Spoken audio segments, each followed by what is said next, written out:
जर तुम्हाला muscle gain किंवा फॅट लॉस करायचं असेल तर तुम्हाला मायक्रोन्युट्रिएंट्स काय आहेत, त्याचं नेमकं काय काम आहे, त्यापासून आपल्याला किती कॅलरीज मिळतात आणि त्याचं बॉडीमध्ये जाऊन नेमकं काय होतं ही माहिती असणं खूप गरजेचं आहे. जर तुम्ही कार्बोहायड्रेट खात असाल तर आपल्याला त्यापासून एनर्जी मिळणार आहे आणि 1 ग्रॅम कार्बोहायड्रेटमध्ये तुम्हाला 4 ग्रॅम कॅलरीज मिळतात आणि आपल्या बॉडीमध्ये जाऊन त्याचं ग्लुकोजमध्ये ब्रेकडाऊन होतं.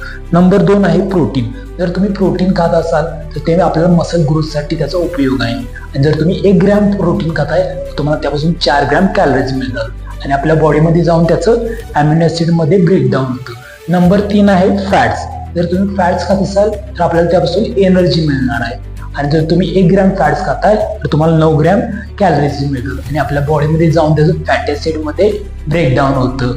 ज्याला कोणाला मसल गेन किंवा फॅट लॉस करायचं आहे तर ह्या मायक्रोन्युट्रिएंट्सची त्याला माहिती असणं खूप गरजेचं आहे. असा जर तुमचा कोणी मित्र असेल तर हा व्हिडिओ त्याला शेअर करा.